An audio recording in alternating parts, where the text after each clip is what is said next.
Señores, seguimos aquí en el estilo Juliana conversando con mi invitado, el congresista Carlos Brus, que como todos recordamos, en el gobierno de Alejandro Toledo, que hoy no es su amigo, es su archienemigo, fue ministro de Vivienda, nada menos que el ministro con mayor aceptación. Era tan famoso, se volvió en un personaje así, tan mediático, que nadie le decía a Carlos Brus, él era Techito. ¿Extraña esa época? Sí, porque era una época para mí muy gratificante, porque decidimos crear un Ministerio de Vivienda que no existía. Y en el escritorio diseñamos los programas de vivienda, ¿no? Cómo hacer el bono, la gente va al banco, los constructores construyen. Y después ese modelo, echarlo a andar en la calle, ¿no? Hablar con los bancos para que entren al sistema, porque aquí entraba la banca privada voluntariamente. Por supuesto, y era todo un riesgo. Hablar con los constructores para que inviertan, porque aquí los constructores tenían que invertir su plata voluntariamente. Y después, estas dos cosas, créeme que no fue tan difícil.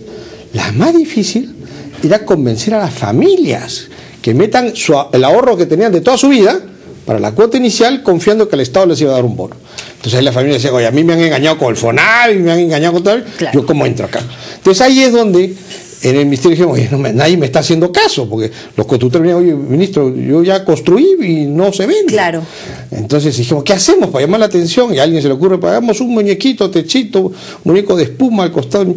Oye, ¿yo qué cosa crees que voy a aparecer hola yo, hola, con un ministro con un muñeco de espuma al costado? Lo convirtieron en un Barney prácticamente. Y créeme que al principio yo no estaba muy entusiasmado, entonces me ponían al muñeco, yo me corría el muñeco. Entonces, no sé si te acuerdas, todos los días a las 6, 7 de la mañana, sí, agarraban los noticieros de la mañana, que son siempre noticias más positivas, claro, para enseñar mis viviendas y todo, para la gente comprar. Y el bicho ahí al costado. Y a las pocas semanas empiezan a haber llamadas al ministerio que dónde podían alquilar el muñeco Techito para fiestas infantiles, y después resulta en encuestas que hicimos de aceptación, y resulta que Techito tenía más aprobación que Toledo, que Toledo y Brus juntos. Claro, ¿no? O sea, era su Elian Carr, digamos, Techito.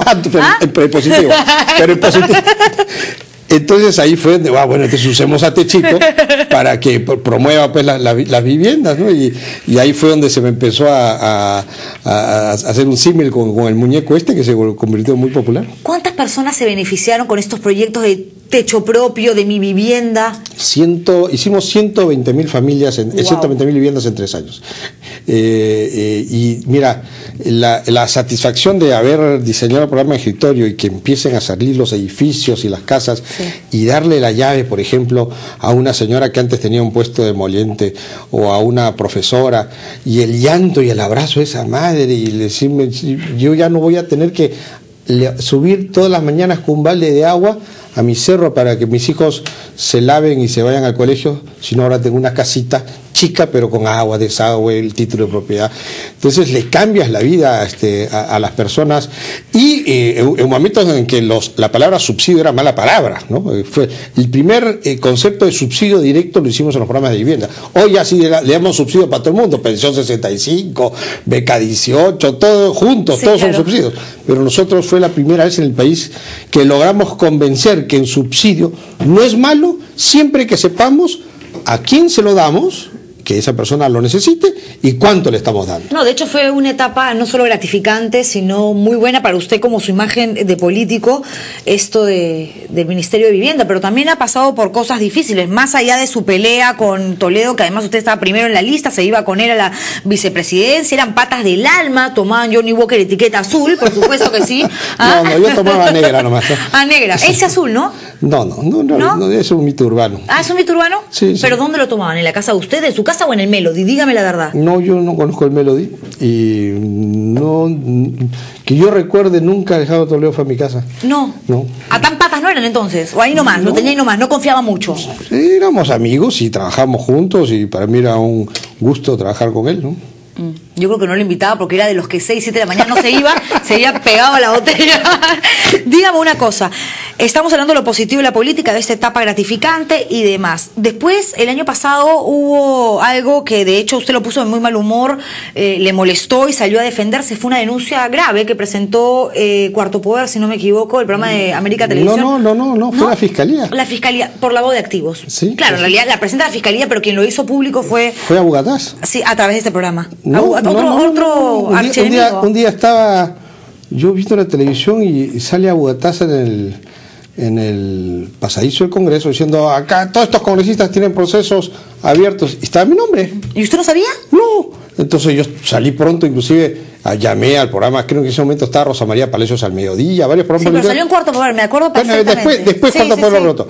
Entonces, y digo, ya, esto es falso, yo no tengo ningún proceso de investigación abierto. ¿Y de dónde salió eso? 3 días después me llegó una notificación, que me acababan de abrir un proceso, ¿no? En momentos en que yo estaba atacando al gobierno. Que decían que era plata que había llegado de Uruguay y que usted había buscado un tercero. Era una denuncia de un fulano, que a su vez tiene una serie de procesos, que sin ninguna prueba me acusaba. Y la Fiscalía lo que ha hecho es abrir una investigación preliminar. ¿Ya lo archivaron eso o sigue su curso? No,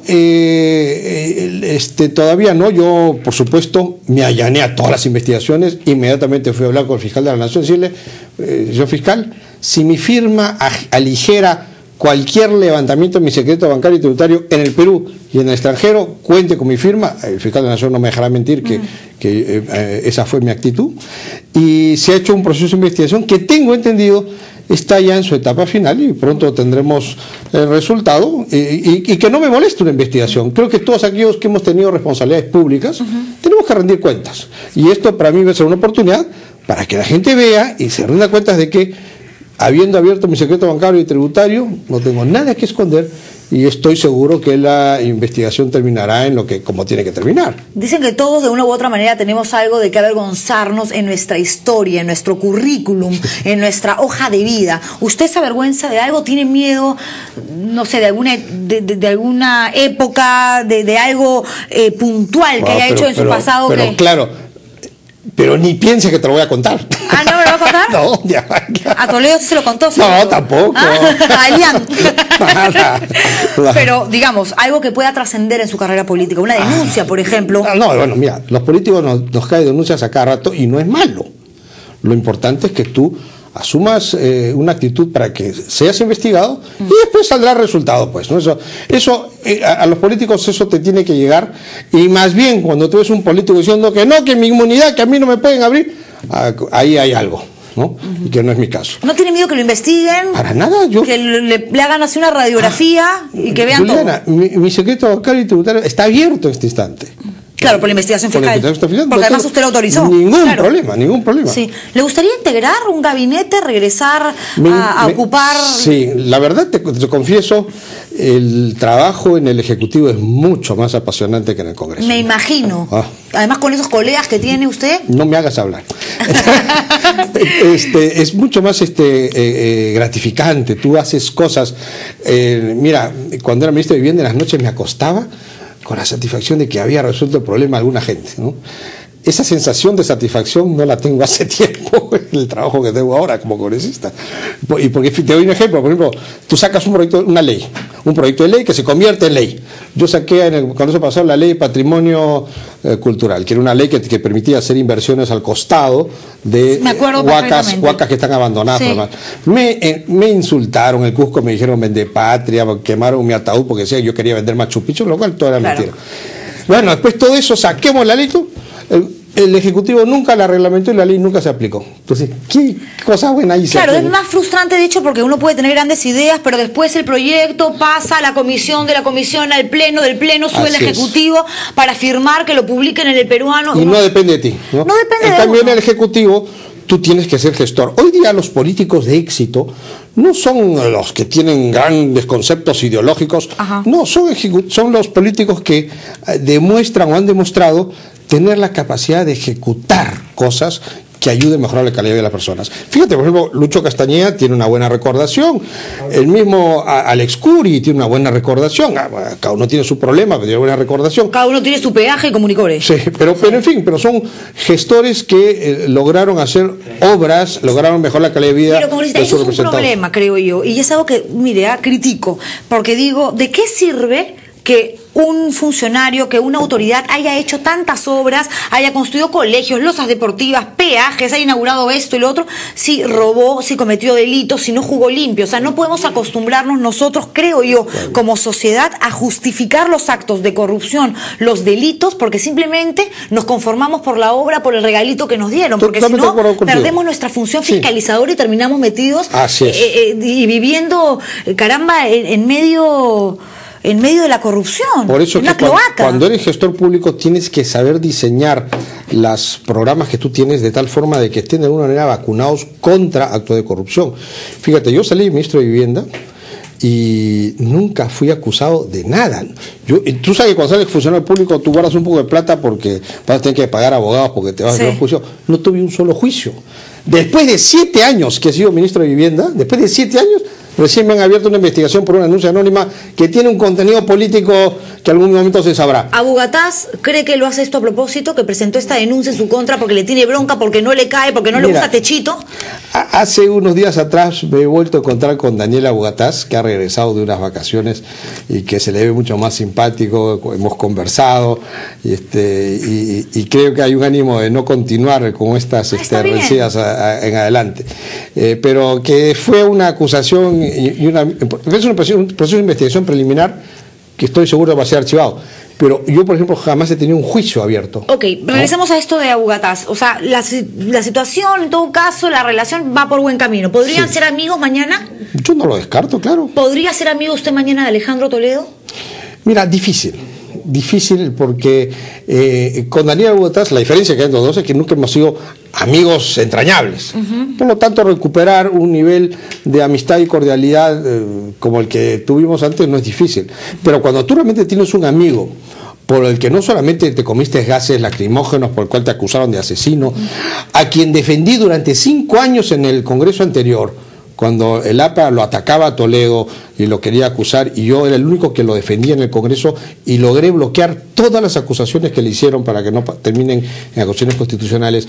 Cuando tú te has invertido tanto esfuerzo para defender a un amigo, que te haga una traición, eso duele mucho, eso ya es bien difícil recuperar. ¿Qué cree? Para terminar, la última pregunta, que Alejandro Toledo, es una mala persona, 2, es una persona confundida, 3, el ego y la vanidad lo terminó por confundir al punto de perder a grandes amigos.